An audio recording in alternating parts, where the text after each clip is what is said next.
El sol del mediodía que implacable sobre el cuartel militar de San Cristobal, creando ondas de calor que distorsionaban el aire como espejismos danzantes. En el patio principal, los soldados se movían con la precisión mecánica de quienes han repetido las mismas rutinas miles de veces. Entre ellos, el soldado raso Miguel Hernández permanecía sentado en un banco de madera desgastado, con su rifle de servicio desmontado sobre una toalla verde oliva extendida cuidadosamente frente a él. Miguel tenía 23 años y llevaba apenas 8 meses en el ejército. Su rostro moreno mostraba las primeras líneas de fatiga que el entrenamiento militar imprime en los rostros jóvenes, pero sus ojos conservaban un ese brillo de determinación que caracteriza a quienes creen en la importancia de su misión. Había crecido en los barrios marginales de Caracas, donde el sonido de disparos era tan común como el canto de los gallos al amanecer. Para él, el ejército representaba no solo una oportunidad de servir a su país, sino también una vía de escape de un futuro incierto en las calles de su infancia. La rutina de limpieza del armamento era sagrada en el cuartel. Cada soldado debía dedicar al menos una hora diaria al mantenimiento meticuloso de su equipo, porque en el campo de batalla, un arma mal cuidada podía significar la diferencia entre la vida y la muerte. Miguel había aprendido esta lección desde su primer día de instrucción, cuando el instructor Morales la había gritado hasta quedarse ronco por una simple mancha de óxido en el cañón de su rifle. Con movimientos precisos y casi meditativos, Miguel deslizaba la varilla de limpieza a través del cañón, sintiendo la resistencia familiar del metal contra metal. El aceite lubricante brillaba bajo la luz solar intensa, creando pequeños arcoíris en su superficie. A su alrededor, otros soldados realizaban actividades similares, algunos limpiaban sus botas hasta que brillaran como espejos negros, otros revisaban las costuras de sus uniformes en busca de hilos sueltos o botones flojos. El ambiente en el cuartel era tenso y tarde. Había rumores de una inspección sorpresa por parte de altos mandos militares, y todos sabían que cualquier deficiencia, por pequeña que fuera, podía resultar en castigos severos. El coronel Vázquez, comandante de la base, era conocido por su temperamento explosivo y su obsesión con el protocolo militar. Los soldados habían aprendido a caminar en puntillas cuando él estaba cerca, evitando cualquier acción que pudiera despertar su aire. Miguel terminó de limpiar el cañón y procedió a examinar el mecanismo de disparo. Cada pieza debía estar perfectamente lubricada y libre de suciedad. Mientras trabajaba, su mente vagaba hacia su casa, hacia su madre que trabajaba dobles turnos en una fábrica textil para mantener a sus 3 hermanos menores. Cada peso que Miguel ganaba como soldado lo enviaba religiosamente a casa, quedándose apenas con lo suficiente para sus necesidades básicas en el cuartel. El calor era asfixiante, y el sudor comenzaba a formar pequeñas gotas en su frente. Miguel se secó con la manga de su uniforme y continuó con su tarea. La disciplina militar había transformado lo que antes eran gestos casuales en movimientos precisos y calculados. Cada acción tenía un propósito, cada movimiento una razón de ser. De repente, escuchó el sonido característico de botas militares acercándose por el sendero de grava que conduce al área de mantenimiento. El ritmo era diferente al camino casual de los soldados rasos, tenía la cadencia autoritaria de alguien acostumbrado al mando. Miguel levantó la vista brevemente y vio la figura imponente del sargento mayor Rodríguez acercándose con su paso característico, firme y decidido. El sargento mayor Rodríguez era una leyenda viviente en el cuartel. Con 30 años de servicio activo, había participado en múltiples operaciones y misiones especiales que la mayoría de los soldados solo conocen a través de rumores y historias susurradas en los dormitorios. Su presencia imponía respeto inmediato, tenía esa cualidad especial que solo desarrollan los militares veteranos, una autoridad natural que no necesitaba ser verbalizada para ser sentida. Miguel bajó la mirada rápidamente y se concentró aún más intensamente en la limpieza de su arma. Sabía que cualquier contacto visual no solicitado con un superior podía ser interpretado como insubordinación, y esa era una lección que había aprendido de manera dolorosa durante sus primeras semanas de entrenamiento. Sus manos trabajaban con movimientos automáticos, pero su atención estaba dividida entre la tarea que realizaba y la presencia cada vez más cercana del sargento mayor. El rifle que Miguel limpiaba era un AK-103, un arma robusta y confiable que había sido adoptada recientemente por las Fuerzas Armadas venezolanas. Conoce cada componente, cada tornillo, cada superficie de esa arma como si fuera una extensión de su propio cuerpo. La había desmontado y vuelto a armar cientos de veces, hasta que el preciso se había convertido en una segunda naturaleza para él. Mientras limpiaba la culata del rifle, Miguel recordó las palabras de su instructor durante el entrenamiento básico: un soldado sin su arma es como un pájaro sin alas. Cuida tu rifle como cuidas tu vida, porque en realidad, son la misma cosa. Esas palabras habían resonado profundamente en él, no solo por su significado literal, sino porque representaban la filosofía fundamental que sustentaba toda su experiencia militar. El sargento mayor se detuvo a unos metros de distancia, aparentemente inspeccionando las actividades de varios soldados simultáneamente. Miguel podía sentir la intensidad de su presencia, y esa energía particular que irradiaban los líderes militares experimentados. Era como tener un radar personal constantemente escaneando el ambiente, evaluando, analizando, buscando cualquier detalle que estuviera fuera de lugar. La tensión en el aire era palpable. Otros soldados cercanos también habían notado la presencia del sargento mayor, y todos intensificaron sus esfuerzos en sus respectivas tareas. El sonido de la actividad militar se volvió más pronunciado, el roce del metal contra el metal durante la limpieza de armas, el sepaleto rítmico de las botas, el susurro de las telas siendo dobladas y reordenadas con precisión militar. Miguel aplicó una nueva capa de aceite lubricante a los componentes internos del rifle, asegurándose de que cada superficie estuviera perfectamente protegida contra la corrosión y el desgaste. La humedad del clima tropical venezolano era un enemigo constante del equipo militar, y la vigilancia constante contra el óxido y la degradación era una batalla que nunca terminaba. Sus pensamientos fueron interrumpidos cuando escuchó los pasos del sargento mayor acercándose directamente hacia su posición. El sonido era inconfundible, el golpe seco y rítmico de botas militares bien cuidadas contra la superficie dura del patio. Miguel mantuvo su concentración en la tarea, pero pudo sentir como su pulso aceleraba ligeramente. Las inspecciones sorpresa eran comunes, pero eso no las hacía menos intimidantes. El sargento mayor se detuvo directamente frente a Miguel, proyectando una sombra que proporcionó un alivio momentáneo del sol abrasador. Miguel podía ver las botas militares perfectamente pulidas en la periferia de su visión, pero mantuvo su mirada fija en el rifle que estaba limpiando. La presencia del superior era abrumadora, una mezcla de autoridad, experiencia y poder que llenaba completamente el espacio circundante. Soldado, dijo finalmente el sargento mayor con su voz profunda y autoritaria, ¿cómo está el mantenimiento de su armamento? Miguel levantó la vista respetuosamente, manteniendo la postura militar apropiada. Excelente, sargento mayor.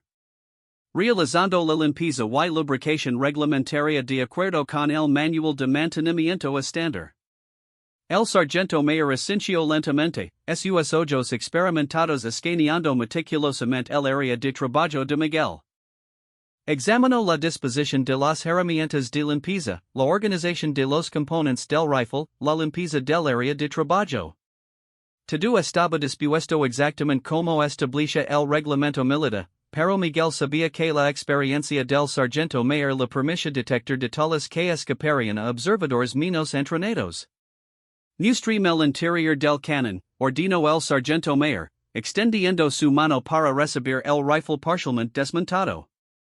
Miguel entregó el arma con el protocolo apropiado, asegurándose de que sus manos estuvieran limpias y de que el transfer se realizara de manera segura y profesional.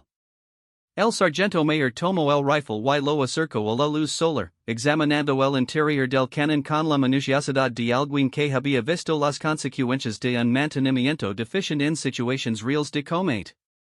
Después de varios segundos de inspección silenciosa, el sargento mayor bajó el rifle y miró directamente a Miguel. Sus ojos tenían esa intensidad particular de los veteranos militares, una mirada que había visto demasiado y que evaluaba constantemente las capacidades y el carácter de quienes tenía bajo su mando. De un trabajo, soldado, dijo finalmente, devolviendo el rifle a Miguel. El mantenimiento es ejemplar. Miguel sintió una olida de alivio y orgullo. El reconocimiento de un superior experimentado como el sargento mayor Rodríguez no era algo que se otorgara fácilmente. Era una validación de los meses de entrenamiento riguroso y dedicación que había invertido en dominar todos los aspectos de su servicio militar. Pero entonces, mientras Miguel tomaba nuevamente el rifle, algo inesperado capturó la atención del sargento mayor. Sus ojos se fijaron en un detalle específico del arma, y su expresión cambió sutilmente. La satisfacción profesional fue reemplazada por algo más complejo, sorpresa, reconocimiento, y algo que podría describirse como una mezcla de nostalgia y inquietud. El sargento mayor se acercó un paso más, sus ojos enfocados intensamente en la culata del rifle que Miguel sostenía. Ali, grabado en el metal con precisión artesanal, había un nombre que brillaba suavemente bajo la luz solar intensa. Las letras eran pequeñas pero claras, grabadas con el cuidado de alguien que quería asegurarse de que permanecieran legibles durante décadas de uso militar. Hernández, Esteban las iniciales grabadas en la culata del arma. El silencio que siguió fue denso y inesperado. Miguel notó inmediatamente el cambio en la demeanor del sargento mayor, pero no podía entender la causa. Se preguntó si había violado algún reglamento desconocido, o si había algo problemático con la personalización del arma que no había considerado anteriormente. El sargento mayor extendió su mano lentamente, como si pidiera permiso para examinar nuevamente el rifle. Miguel se lo entregó inmediatamente, manteniendo el protocolo militar pero sintiéndose cada vez más confundido por la reacción de su superior. La tensión en el aire se había vuelto casi tangible, y otros soldados cercanos comenzaron a notar la interacción prolongada. El sargento mayor tomó el rifle con cuidado reverente, como si fuera un objeto sagrado en lugar de un simple instrumento militar. Sus dedos experimentados trazaron las letras grabadas en la culata, y Miguel pudo ver algo en sus ojos que nunca había presenciado antes en un superior militar, vulnerabilidad emocional. ¿De dónde obtuvo esta arma, soldado?, preguntó el sargento mayor, su voz ligeramente menos firme que antes. Miguel se sintió desconcertado por la pregunta. Me fue asignada durante el proceso de distribución de equipo estándar, sargento mayor. Luego a través de los canales regulares de suministro militar. El sargento mayor continuó examinando el rifle, girándolo lentamente en sus manos como si estuviera buscando otros detalles o marcas específicas. Su comportamiento era completamente atípico para alguien de su rango y experiencia. Miguel había visto al sargento mayor inspeccionar cientos de armas durante su tiempo en el cuartel, pero nunca había presenciado una reacción como esta. ¿Sabe usted algo sobre la historia de esta arma específica?, continuó el sargento mayor, su tono ahora más personal que oficial. Miguel negó con la cabeza. No, sargento mayor. Solo que es un AK-103 estándar que fue asignado cuando llegué al cuartel. ¿Hay algún problema con el arma? El sargento mayor permaneció en silencio durante varios segundos más, sus ojos fijos en las iniciales grabadas. Miguel podía ver que algo profundo estaba ocurriendo en la mente de su superior, algún tipo de reconocimiento o memoria que había sido despertada por la vista de esas letras simples en el metal. Finalmente, el sargento mayor levantó la vista y miró directamente a Miguel, pero esta vez su mirada tenía una calidad diferente. Ya no era la evaluación profesional de un superior militar examinando a un subordinado. Era algo más personal, más humano, como se estuviera viendo a Miguel como una persona individual por primera vez. Hernández, dijo lentamente, ¿cuál es su nombre completo? Miguel Antonio Hernández Morales, sargento mayor. El sargento mayor asintió lentamente, como se estuviera confirmando algo que sabía. Sus dedos continuaron trazando las iniciales en la culata del rifle, y Miguel pudo ver que había algo profundamente significativo ocurriendo, aunque no podía entender exactamente qué era. El sol había comenzado a descender ligeramente en el cielo, pero el calor seguía siendo intenso. Alrededor de ellos, las actividades normales del cuartel continuaban, pero Miguel se sentía como si él y el sargento mayor existieran en una burbuja separada del resto del mundo. La situación había adquirido una cualidad surreal que no podía explicar. Soldado Hernández, dijo finalmente el sargento mayor, su voz cargada de una emoción que Miguel no podía identificar completamente, necesito hacerle algunas preguntas. ¿Podría acompañarme a mi oficina? La solicitud era claramente una orden disfrazada de petición cortés, como era común en los protocolos militares. Miguel asintió inmediatamente y comenzó a recoger sus herramientas de limpieza con movimientos eficientes. Sus pensamientos se aceleraron mientras trataba de precisar lo que había ocurrido y que podría significar para él. Mientras guardaba sus suministros de mantenimiento, Miguel no podía evitar preguntarse qué había de tan especial en las iniciales grabadas en su rifle. ¿Era posible que el arma hubiera pertenecido anteriormente a otro soldado llamado Hernández? ¿Había algún problema con la cadena de custodia del equipo militar? Su mente generaba múltiples teorías, pero ninguna explicaba completamente la reacción emocional del sargento mayor. El sargento mayor esperó pacientemente mientras Miguel terminaba de organizar su área de trabajo. Su postura había cambiado sutilmente, aunque mantenía la compostura militar apropiada, había algo más relajado en su manera de estar de pie, como esa parte de su armadura profesional se hubiera suavizado. Cuando Miguel terminó de guardar sus pertenencias, se puso de pie y asumió la posición de atención. Listo, sargento mayor. El sargento mayor asintió y comenzó a caminar hacia el edificio administrativo del cuartel. Miguel lo siguió a la distancia apropiada, manteniendo el protocolo militar pero sintiéndose cada vez más curioso sobre lo que estaba por descubrir. Sus instintos le dicen que estaba a punto de aprender algo importante, algo que cambiaría su entendimiento de su situación actual de maneras que aún no podía imaginar. Mientras caminaban por el sendero de grava hacia la oficina del sargento mayor, Miguel notó que otros soldados los observaban discretamente.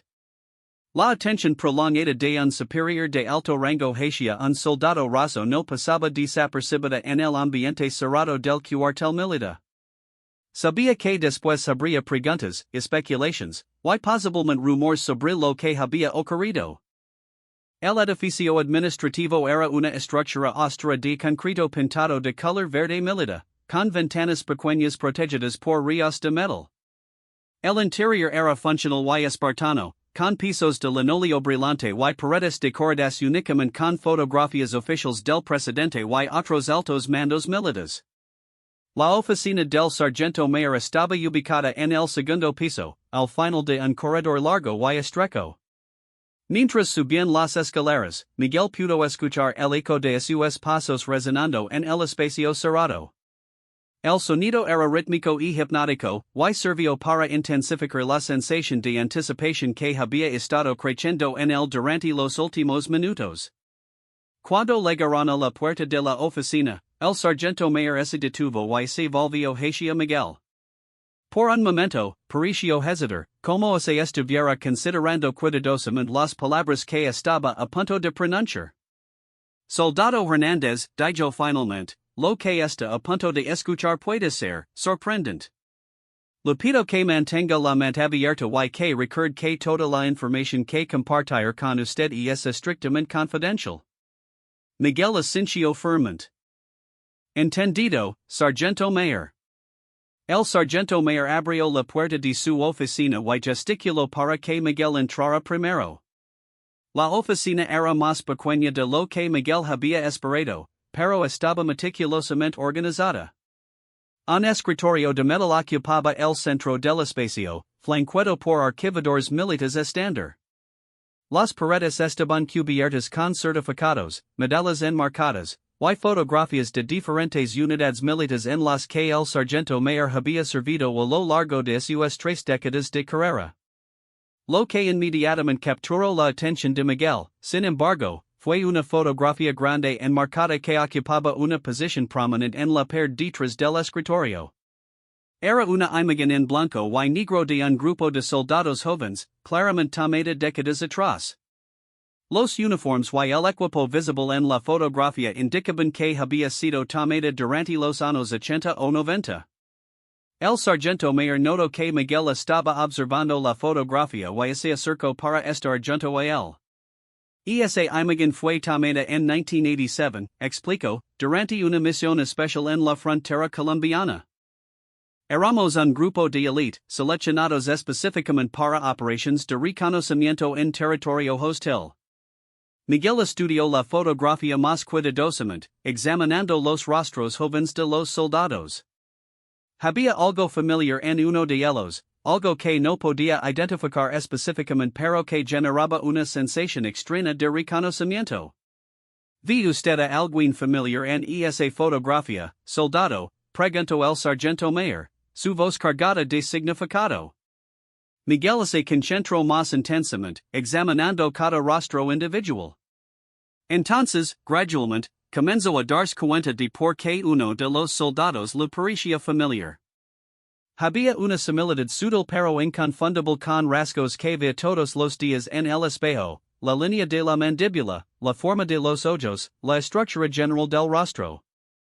Ese soldado, dijo Miguel lentamente, señalando la figura que había capturado su atención, se parece. Se parece usted, completó el sargento mayor. Y hay una razón muy específica para esa similitud. El sargento mayor se dirigió a uno de los archivadores y extrayó una carpeta gruesa llena de documentos. La colocó sobre el escritorio y la abrió cuidadosamente, revelando pilas de papeles, fotografías adicionales, y lo que parecían ser registros militares oficiales. El soldado en esa fotografía, continuó el sargento mayor, su voz ahora más suave y personal, se llamaba Antonio Miguel Hernández Morales. Era mi mejor amigo, mi compañero de misión, y uno de los soldados más valientes que he conocido en mis 30 años de servicio. Miguel sintió como si el piso se moviera debajo de sus pies.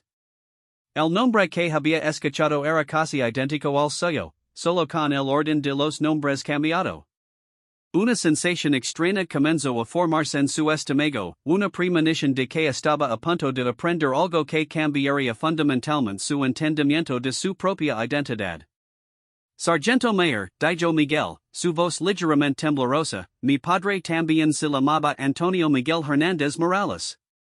Murió cuando yo era muy pequeño, en 1987. El silencio que llenó la oficina fue absoluto y pesado.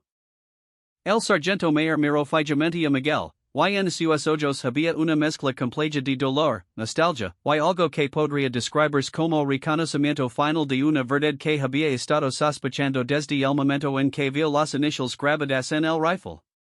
Miguel, dijo el sargento mayor, su voz apenas un susurro, creo que es hora de que sepa la verdad sobre lo que le pasó a su padre.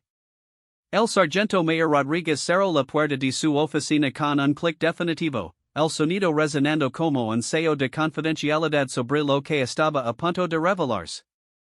Miguel permanecía de pie en posición de atención, pero podía sentir como todo su mundo estaba a punto de cambiar fundamentalmente.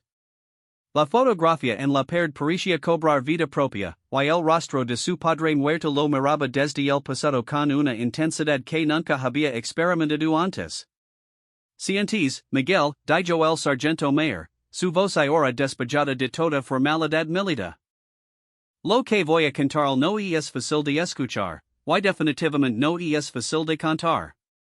Miguel tomó la silla de metal frente al escritorio, a sus movimientos automáticos mientras su mente lucaba por procesar la situación surrealista en la que se encontraba. El aire acondicionado de la oficina zumbaba suavemente, pero no podía enfriar la tensión que llenaba el espacio como una presencia física. El sargento mayor abrió la carpeta sobre su escritorio y comenzó a sacar documentos con cuidado reverent. Fotografías adicionales, reports oficiales consejos gubernamentales, correspondencia personal amarillenta por el paso del tiempo.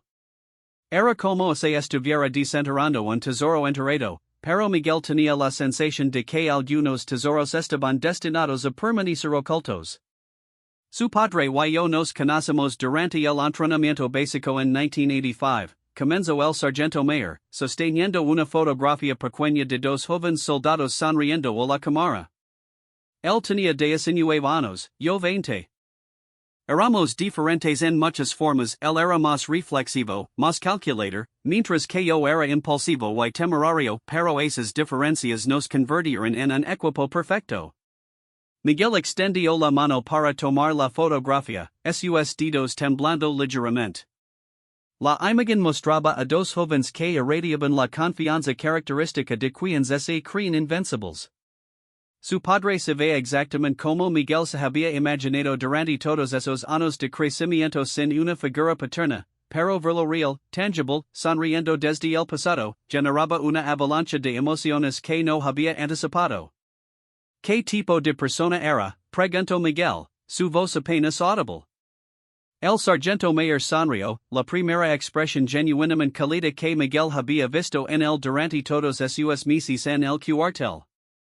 Era el tipo de hombre que prestaba dinero a compañeros que sabía que nunca podrían devolverlo, que se quedaba despierto toda la noche ayudando a otros soldados con sus estudios, que enviaba casi todo su salario a casa para ayudar a su familia.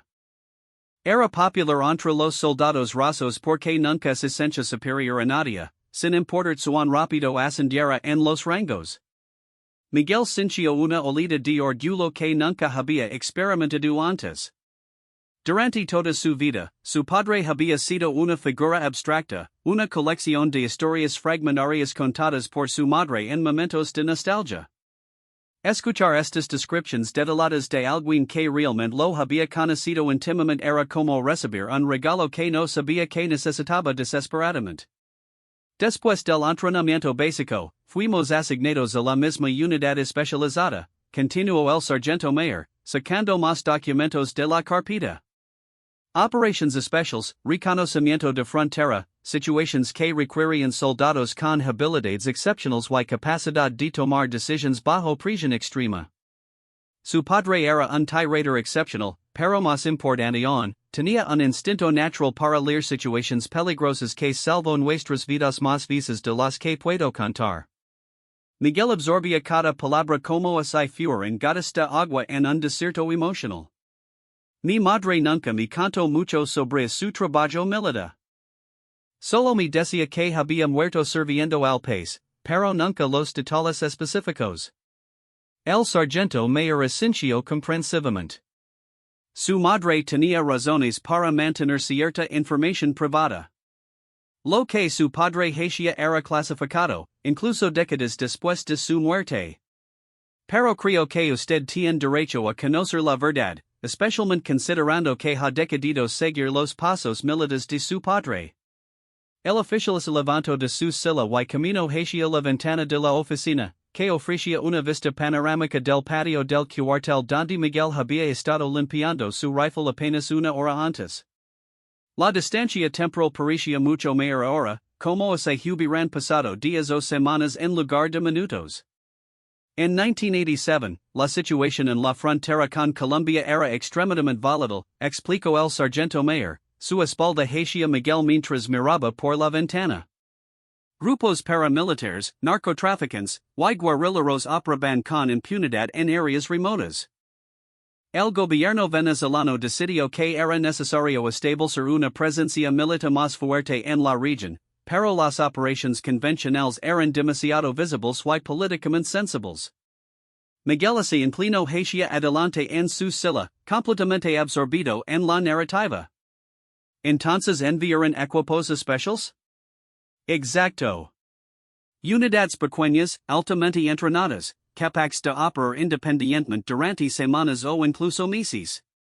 Su padre y yo éramos parte de un equipo de 6 soldados asignados para establecer puestos de observación en áreas estratégicas y reportar actividades sospechosas. Era trabajo peligroso, pero esencial para la seguridad nacional. El sargento mayor regresó a su escritorio y extrayó un mapa militar detallado de la región fronteriza. Estaba marcado con símbolos y anotaciones en tinta que había comenzado a desvanecerse con el tiempo. Desplegó el mapa frente a Miguel, señalando ubicaciones específicas con su dedo. Aquí, dijo, tocando un área marcada con un círculo rojo, era nuestro puesto de observación principal. Una posición elevada que nos daba vistas sobre 3 vías diferentes utilizados como rutas de contrabando. Primos 4 meses allí, viviendo en condiciones primitivas, manteniendo vigilancia constante, documentando todo lo que veíamos. Miguel estudió el mapa intensamente, tratando de visualizar a su padre joven viviendo en esas condiciones remotas y peligrosas. ¿Era difícil la vida allí? Extremadamente difícil, admitió el sargento mayor. No teníamos comunicación regular con la base, las provisiones llegaban una vez al mes teníamos suerte, y estábamos constantemente alertas a la posibilidad de ser descubiertos por grupos hostiles. Pero su padre nunca se quejaba. Él era el pegamento que mantenía unida a la unidad cuando las cosas se ponían realmente difíciles. El oficial paró momentáneamente, a sus ojos adquiriendo una cualidad distante como si estuviera reviviendo memorias específicas. Miguel podía ver que compartir esta información no era fácil para él, que cada palabra requería un esfuerzo emocional considerable. ¿Qué pasó exactamente en 1987? Preguntó Miguel, aunque parte él tenía la respuesta. El sargento mayor suspiró profundamente y regresó a la carpeta de documentos. Extrayó un repo oficial con múltiples sellos y firmas, las páginas ligeramente amarillentas pero el texto unlegible. En octubre de 1987, recibimos información de inteligencia sobre una operación de contrabando masiva que iba a ocurrir en nuestro sector. Armas, drogas, y posiblemente mercenarios extranjeros. Era exactamente el tipo de actividad que habíamos sido enviados a detectar y reporter. Miguel se dio cuenta de que estaba conteniendo la respiración. ¿Qué hicieron? Seguimos el protocolo inicialmente. Documentamos la actividad, tomamos fotografías, preparamos reports detallados. Pero entonces descubrimos que la operación era mucho más grande de lo que habíamos anticipado. No era simplemente contrabando comercial, era una operación militar coordinada que amenazaba directamente la seguridad nacional venezolana. El sargento mayor se levantó nuevamente y comenzó a caminar por la oficina, sus movimientos revelando la tensión que sentía al recordar esos eventos. Teníamos una decisión que tomar, retirarnos y esperar refuerzos, lo que podría haber tomado semanas y habría permitido que la operación continuara, o intervenir directamente con nuestros recursos limitados. ¿Qué decidió mi padre? Su padre era el líder de facto de nuestra unidad, aunque oficialmente todos teníamos el mismo rango. Los otros soldados lo respetaban y seguían su juicio instintivamente. Él analizó la situación durante horas, considerando todas las opciones posibles, evaluando los riesgos. El sargento mayor regresó al escritorio y señaló una fotografía específica en la carpeta. Era una imagen de una instalación militar improvisada en la selva, con estructuras temporales y vehículos militares claramente visibles. Esta fue la instalación que descubrimos, explicó. Mucho más sofisticada de lo que esperábamos. Estimamos que había entre 50 y 70 individuos armados, equipos de comunicación avanzados, y suficientes suministros para operaciones prolongadas. Era claramente una base de operaciones para actividades a gran escala contra territorio venezolano. Miguel sintió un nudo en su estómago. Con solo 6 soldados, ¿cómo podrían hacer algo contra una fuerza de ese tamaño? Esa era exactamente la pregunta que todos nos hacíamos, respondió el sargento mayor. Pero su padre tenía una perspectiva diferente. El argumentaba que nuestro trabajo no era destruir la instalación nosotros mismos, sino sabotearla lo suficiente para interrumpir su operación y dar tiempo al ejército regular para responder apropiadamente. El oficial extrajó un diagrama técnico que mostraba el diseño detallado de la instalación enemiga. Estaba cubierto de anotaciones en la caligrafía de su padre, planes tácticos desarrollados con la precisión de un ingeniero militar profesional. Su padre desarrolló un plan ingenioso, continuó el sargento mayor, trazando líneas en el diagrama con su dedo.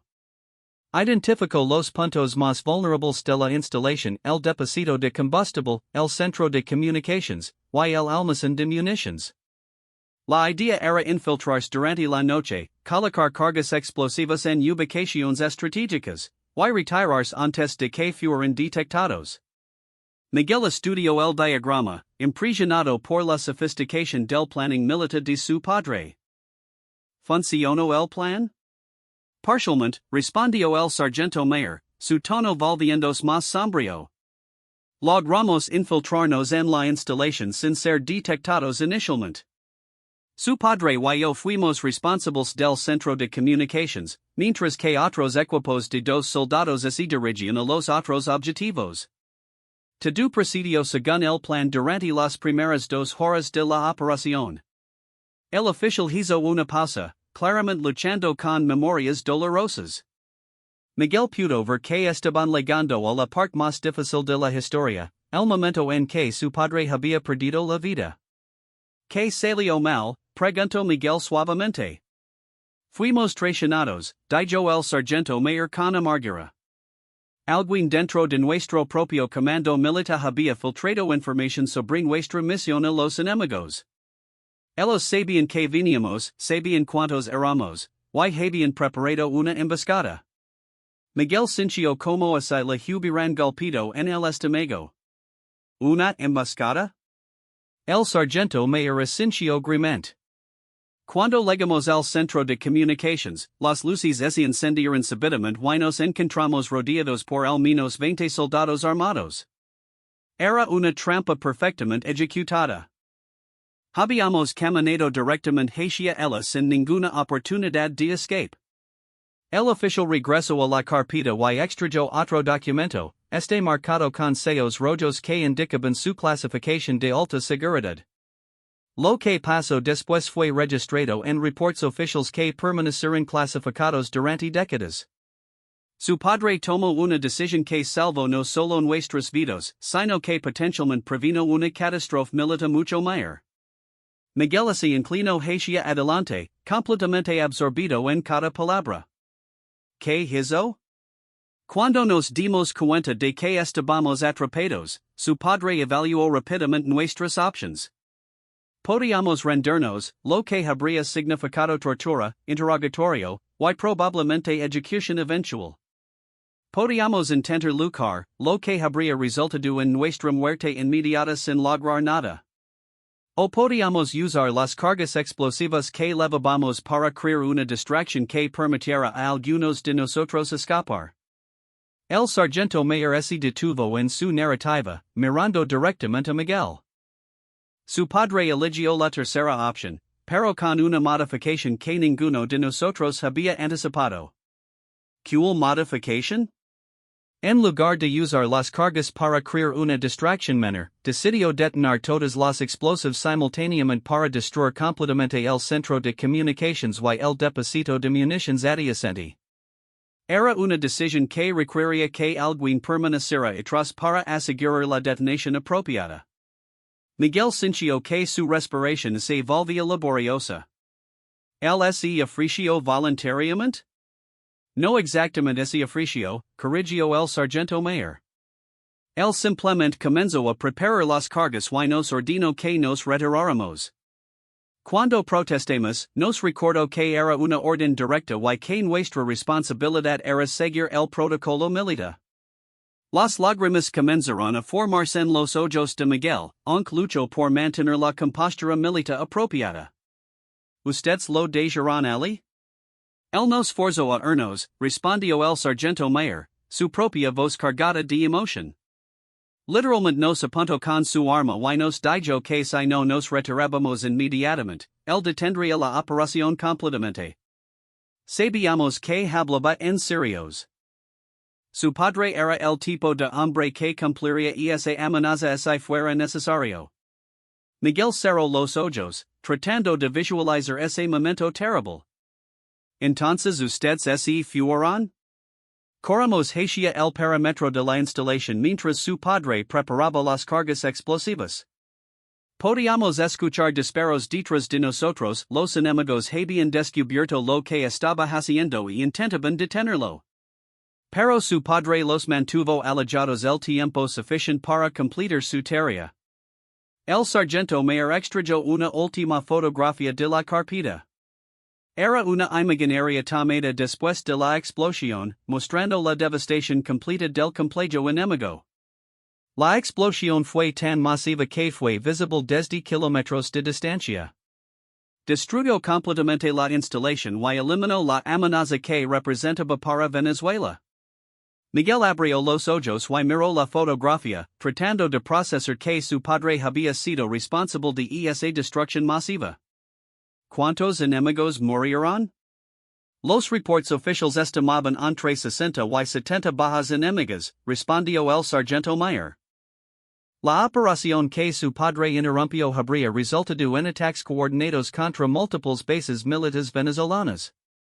Potencialmente podría haber sido el comienzo de un conflicto militar internacional. Miguel se sentía abrumado por la magnitud de lo que estaba aprendiendo. Su padre no había sido simplemente un soldado que había muerto en servicio, había sido un héroe que había sacrificado su vida para prevenir una catástrofe nacional. ¿Por qué mi madre nunca me contó esto? Preguntó. Porque toda la operación fue clasificada como alto secreto, explicó el sargento mayor. Las implicaciones políticas internacionales eran demasiado sensibles. Oficialmente, su padre murió en un accidente durante ejercicios de entrenamiento.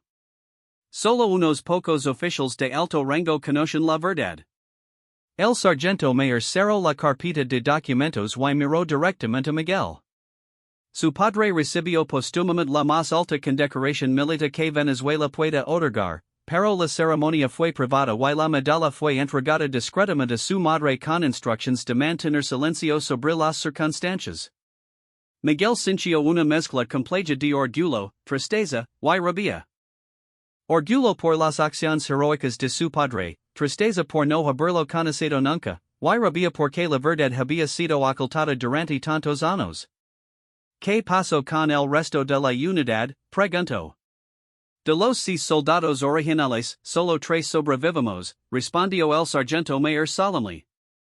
Además de su padre, perdimos el soldado Martínez durante la retirada y el soldado Vázquez murió por heridas 2 días después. Los 3 supervivientes fuimos transferidos a diferentes bases y así nos ordenó nunca discutir lo que había ocurrido. El oficial se levantó y caminó hacia un archivador diferente, del cual extrayó un objeto envuelto en tela militar. Lo colocó cuidadosamente sobre el escritorio frente a Miguel. Esto pertenecía a su padre, dijo el sargento mayor, comenzando a desenvolver el objeto. Logró recuperarlo del sitio antes de que llegaran los equipos de limpieza oficiales. He estado esperando durante décadas la oportunidad de entregárselo a alguien de su familia. Cuando la tela fue removida, Miguel vio el rifle AK-103 que había estado limpiando en el patio. Pero ahora entendía la verdadera significancia del arma y las iniciales grabadas en la culata. Este era el rifle personal de su padre, explicó el sargento mayor. El mismo grabó sus iniciales en la culata durante nuestro primer mes de servicio juntos. Decía que quería asegurarse de que, sin importar lo que pasara, habría algún registro permanente de su servicio militar. Miguel extendió sus manos temblorosas para tomar el rifle, sintiendo el peso emocional además del peso físico del arma. ¿Cómo llegó a ser asignado a mí? Esa fue una coincidencia extraordinaria, admitió el sargento mayor. Después de la operación de 1987, el rifle fue almacenado en el depósito de equipos militares estándar. Durante décadas, fue redistribuido ocasionalmente a diferentes soldados, pero siempre regresaba al inventario general. Cuando sigue su nombre en las listas de asignación de nuevo personal, pense que la similitud era notable, pero no me imagine que pudiera ser realmente el hijo de Antonio. Miguel sostuvo el rifle contra su pecho, sintiendo una conexión tangible con el padre que nunca había conocido. ¿Por qué decidió contarme la verdad ahora? Porque cuando six las iniciales en el rifle y escuché su nombre completo, supe que no podía ser una coincidencia, respondió el sargento mayor. Su padre me hizo prometer que si algo le pasaba, yo cuidaría de su familia de cualquier manera posible. Durante años, traté de localizar a su madre, pero ella se había mudado después de la muerte de Antonio y no pude encontrarla. El oficial regresó a sus silla detrás del escritorio. Cuando usted apareció aquí como soldado raso, levando el nombre de su padre y asignado casualmente al rifle de su padre, sentí que el destino me estaba dando una segunda oportunidad de cumplir mi promesa. Miguel levantó la vista del rifle y miró directamente al sargento mayor. ¿Qué significa esto para mi servicio militar aquí? Significa que usted no es simplemente otro soldado raso para mí, respondió el sargento mayor. Usted es el hijo del mejor hombre que he conocido, y tengo una responsabilidad personal de asegurarme de que reciba el entrenamiento, las oportunidades, y el respeto que merece como hijo de un héroe nacional. Miguel sintió una oleada de emociones contradictorias. Gratitud por finalmente conocer la verdad sobre su padre, pero también ansiedad sobre las expectativas que esta revelación podría crear. No quiero tratamiento especial, dijo firmemente. Quiero ganar mi posición en el ejército por mis propios méritos. El sargento mayor sonrió, la primera sonrisa genuina que había mostrado durante toda la conversación. Esa respuesta es exactamente lo que su padre habría dicho en la misma situación. El honor y la integridad personal eran más importantes para él que cualquier ventaja externa. Miguel se puso de pie, sosteniendo el rifle de su padre. ¿Qué hago ahora con esta información? Por ahora, mantén la confidencialidad como lo he solicitado, respondió el sargento mayor. La clasificación oficial de la operación de 1987 está vigente. Pero dentro de esos parámetros, continúa siendo el soldado ejemplar que ha sido durante estos meses. Su padre estaría orgulloso del hombre en que se ha convertido. El sargento mayor se levantó también y extendió su mano hacia Miguel. Y si alguna vez necesita hablar sobre su padre, sobre su servicio, o sobre cualquier aspecto de la vida militar, mi puerta siempre estará abierta para usted. Lo debo eso a Antonio, y se lo debo a usted. Miguel estrechó la mano del sargento mayor, sintiendo que este simple gesto selaba una nueva fase en su vida militar. Ya no era simplemente Miguel Hernández, soldado raso. Era Miguel Hernández, hijo del héroe nacional Antonio Hernández, heredero de un legado que apenas estaba comenzando a comprender. Cuando salieron de la oficina, el sol de la tarde había comenzado a proyectar sombras largas sobre el patio del cuartel. Miguel caminaba junto al sargento mayor, pero su perspectiva del lugar había cambiado fundamentalmente. Ya no era simplemente una base militar donde estaba cumpliendo su servicio obligatorio. Era el lugar donde honraría la memoria de su padre y continuaría la tradición de servicio that había sido interrumpida tan trágicamente décadas atrás. Mientras regresaban hacia el área where había estado limpiando el rifle de su padre, Miguel se dio cuenta de que su vida había sido dividida definitivamente en dos periodos, antes de conocer la verdad sobre Antonio Hernández, y después. El futuro que se extendía frente a él estaba lleno de nuevas posibilidades, nuevas responsabilidades, y nuevas maneras de entender su propio propósito en el mundo. El peso del rifle en sus manos ya no se sentía como simplemente un tool militar. Era una conexión tangible con el héroe que había given su vida por su país, y un recordatorio constante de los estándares de courage, integridad, Y sacrificio que ahora tenía la responsabilidad de mantener las semanas que siguieron a la revelación en la oficina del sargento mayor Rodríguez transcurrieron en una especie de sueño surreal para Miguel. Cada mañana despertaba en su litera del dormitorio militar, rodeado por el sonido familiar de soldados preparándose para otro día de entrenamiento, pero su realidad interna había sido completamente transformada. El conocimiento sobre su padre pasaba en su mente como una presencia constante, coloreando cada actividad, cada conversación, cada momento de reflexión silenciosa. Durante las primeras noches después de enterarse de la verdad, Miguel había dormido inquieto, su mente procesando incesantemente los detalles de la historia que el sargento mayor había compartido. Sonaba con explosiones en la selva, con hombres corriendo en la oscuridad, con un padre el que nunca había conocido tomando decisiones heroicas en momentos de crisis extrema. Despertaba con el corazón acelerado, sudando en la humedad tropical del cuartel, luchando por distinguir entre memoria herdada y imaginación. El rifle de su padre se había convertido en algo más que un simple instrumento militar. Cada sesión de limpieza se transformaba en una especie de meditación, un momento de conexión silenciosa con el hombre que había grabado esas iniciales décadas atrás. Miguel encontraba a sus dedos trazando las letras AMHM una y otra vez, como si pudiera absorber algo de la esencia de su padre a través del contacto físico con el metal que él había tocado. Sus compañeros soldados comenzaron a notar cambios sutiles en él. Miguel siempre había sido un soldado dedicado y meticuloso, pero ahora había una intensidad diferente en su manera de abordar el entrenamiento.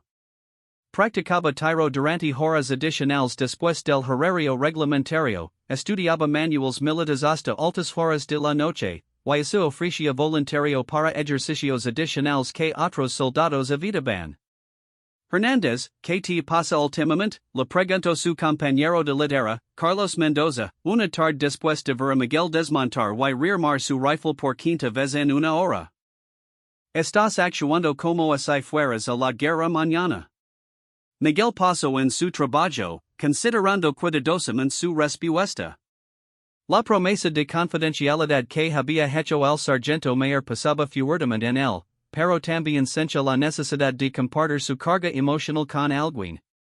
Solo quiero asegurarme de estar preparado para cualquier cosa que pueda venir, respondió finalmente.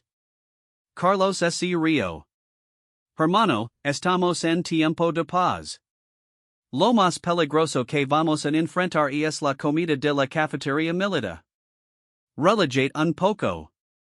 Pero Miguel no podía relajarse. Había aprendido que la paz podía ser ilusoria, que las amenazas podían materializarse cuando menos se esperaban, y que los soldados tenían la responsabilidad de estar constantemente preparados para defender su país. Estas no eran lecciones teóricas extraídas de manuals militares, eran verdades viscerales heredadas del sacrificio de su padre. El sargento mayor Rodríguez había comenzado a asignar a Miguel tareas adicionales que claramente estaban diseñadas para evaluar y desarrollar sus capacidades. Misiones de reconocimiento en áreas remotas cercanas al cuartel, ejercicios de supervivencia en la selva, entrenamientos especializados en comunicaciones militares. Miguel entendía que estaba siendo preparado para algo, pero no estaba seguro exactamente qué era ese algo. Durante una de estas misiones de reconocimiento, mientras Miguel estaba apostado en una colina observando un valle que supuestamente contenía actividad de contrabandistas menores, se encontró pensando intensamente sobre las decisiones que su padre había enfrentado en circunstancias similares. ¿Cómo había sido capaz de mantenerse cómodo bajo presión extrema? ¿De dónde había sacado el valor para hacer el sacrificio último? ¿Había sentido miedo en esos momentos finales, o había estado tan enfocado en la misión que las emociones personales habían quedado en segundo plano? Estas preguntas lo perseguían constantemente, pero también lo motivaban. Miguel comenzó a entender que llevar el nombre de su padre no era solo un accidente genealógico, era una responsabilidad que requería que él estuviera a la altura de los estándares que Antonio había establecido durante su breve pero impactante carrera militar. Un mes después de la revelación inicial, el sargento mayor convocó a Miguel a una reunión privada. Esta vez, la atmósfera en la oficina era diferente. Había documentos nuevos sobre el escritorio, mapas actualizados, y fotografías que claramente habían sido tomadas recientemente. Miguel, comenzó el sargento mayor sin preámbulos, ha llegado el momento de discutir su futuro en el ejército de manera más específica. Miguel se sentó en la silla familiar frente al escritorio, pero esta vez se sentía más preparado para cualquier información que pudiera recibir. Las semanas de procesamiento emocional lo habían fortalecido de maneras que no había anticipado. Basándome en su performance durante los últimos meses, y considerando su gerencia militar, he estado consultando con mis superiores sobre la posibilidad de recomendarlo para entrenamiento especializado, continuó el sargento mayor. Miguel sintió una mezcla de emoción y aprensión. ¿Qué tipo de entrenamiento especializado? El mismo tipo de programa en el que su padre se destacó, respondió el sargento mayor. Operations especiales, reconocimiento avanzado, misiones que requieren habilidades excepcionales y juicio superior. Es un camino que no todos los soldados pueden manejar, pero creo que usted tiene el potencial necesario. Miguel consideró la propuesta cuidadosamente. Parte de él se sentía emocionado por la oportunidad de seguir literalmente los pasos de su padre, de convertirse en el tipo de soldado que Antonio había sido. Pero otra parte de él se preguntaba si estaba siendo seleccionado por sus propios méritos o simplemente por ser el hijo de un héroe. Sargento mayor, dijo finalmente, esta recomendación está basada en mi performance individual, o está influenciada por quien era mi padre? El sargento mayor sonrió, claramente complacido por la pregunta. Esa es exactamente la type de pregunta que su padre habría hecho en la misma situación. Y la respuesta es que mi recomendación está basada completamente en sus propias capacidades y potencial. Su heritage familiar simplemente me ha dado razones adicionales para prestar atención cercana a su desarrollo. Miguel asintió, sintiéndose más seguro sobre la legitimidad de la oportunidad. ¿Qué implicaría este entrenamiento?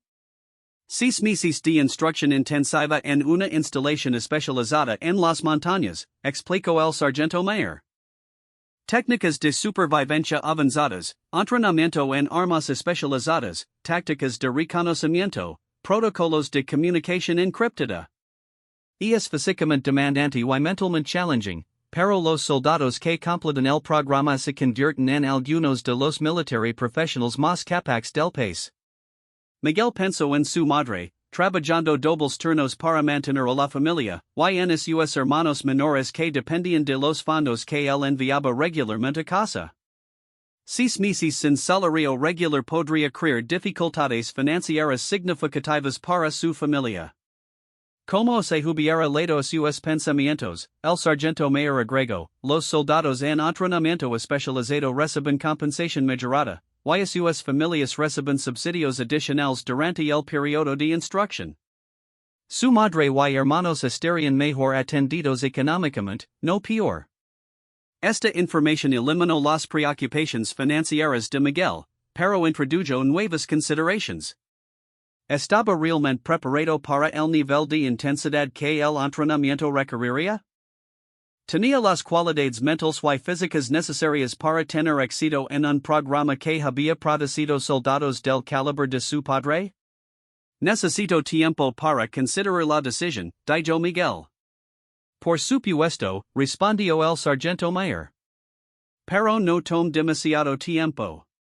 Las posiciones en el programa son limitadas, y hay otros candidatos being considered.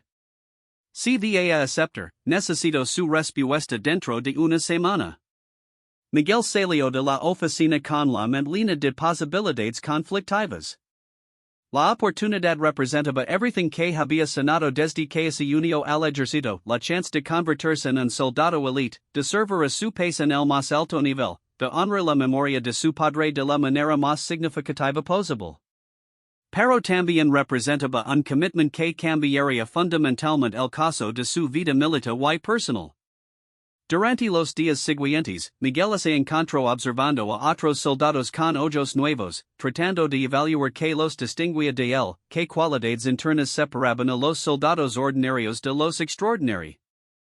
Prestaba atención especial a los veteranos que había conocido durante sus meses en el cuartel, buscando pistas sobre lo que hacía a algunos militares profesionales más efectivos que otros. Una noche, mientras estaba de guardia en el perímetro del cuartel, Miguel tuvo una conversación reveladora con el cabo Primero Vargas, un veterano de 15 años que había servido en múltiples misiones internacionales. Vargas había notado los cambios en el comportamiento de Miguel y había comenzado a hacerle preguntas sutiles sobre sus ambiciones militares. Hernández dijo Vargas durante un momento quiet en su patrol nocturno. He notado que estás entrenando como si tuvieras algo específico en mind. ¿Estás considerando carrera militar a largo plazo? Miguel consideró cuidadosamente su respuesta.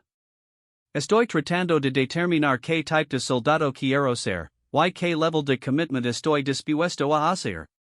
Vargas asintió thoughtfully. Esa es una pregunta importante. En mis 15 años de servicio, he visto soldiers que estaban aquí por obligación, soldiers que estaban aquí por falta de otras options, y soldiers que estaban aquí porque realmente creen en la misión. Los que duraban más tiempo y hacían las contribuciones más significativas siempre eran los del third grupo. ¿Cómo sabías a qué grupo pertenecías? Preguntó Miguel. Nunca tuve doubt, respondió Vargas inmediatamente. Desde el primer día, supe que el military era donde pertenecía, donde podía hacer la diferencia más significativa. Pero esa certeza vino con un price. Every decision que hice después tuvo que ser filtered through mi commitment al servicio militar. Family relationships, romantic relationships, career opportunities outside del military, todo became secondary a mi duty como soldier. Miguel absorbió esta perspectiva, reconociendo que la decisión que estaba considerando involucraría exactly este type de trade-off fundamental. Si aceptaba el entrenamiento especializado y se embarcaba en una carrera de operations especiales, estaría essentially comprometiéndose una vida donde el servicio militar tomaría precedence sobre virtually todo lo demás. ¿Alguna vez te has arrepentido de esa decisión? Preguntó Miguel. Vargas pasó por un long momento, obviously considerando su respuesta cuidadosamente. Arrepentimiento es una palabra compleja, dijo finally. He sacrificed things que could have made me personal life más comfortable o conventional? Absolutamente.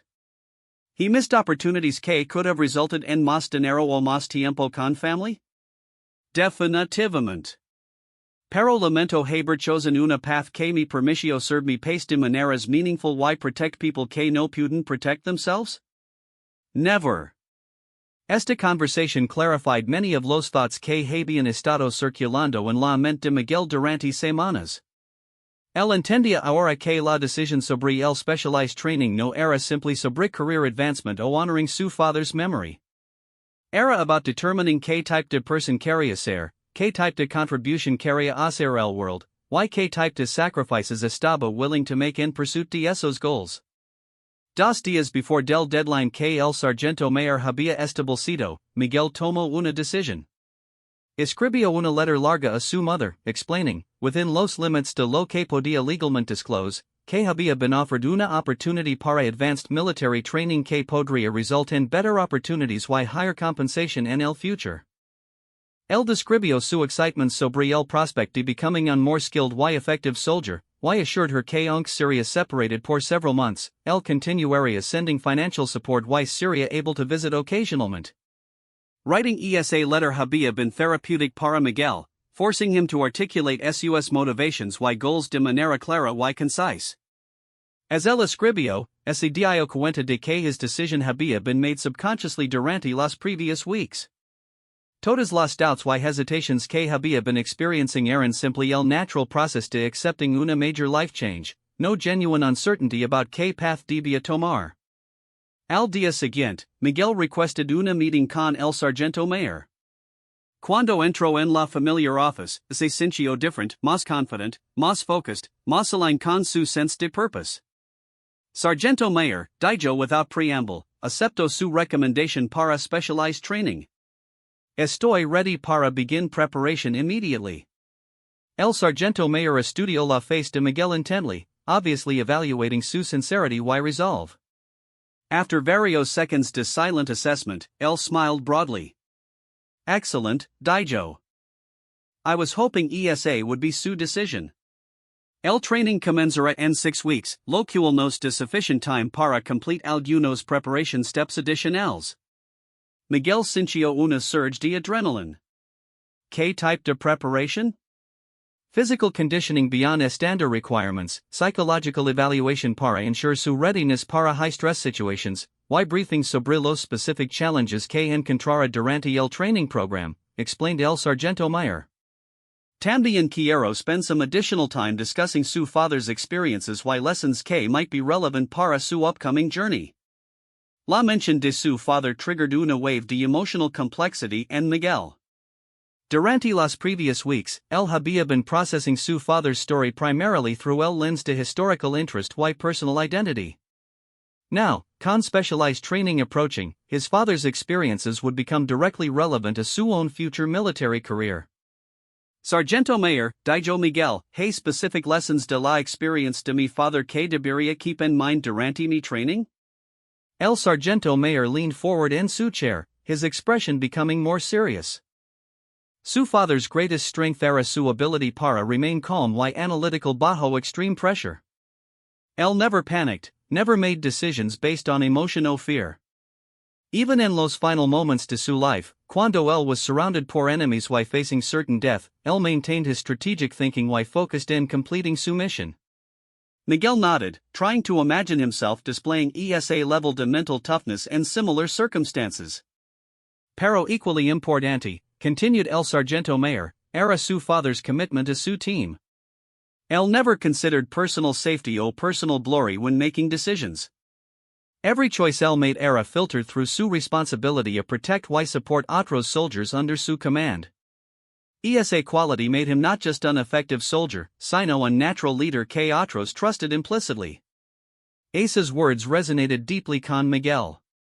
Durante sus months en el cuartel, él había noticed que some soldiers seemed naturally capable de inspiring confidence y cooperation in others, while others remained isolated even when they possessed considerable technical skills. Understanding que his father había belonged to la first category provided una blueprint para su own development como military professional. ¿Cómo puedo develop esas same qualities? Asked Miguel. Principalmente.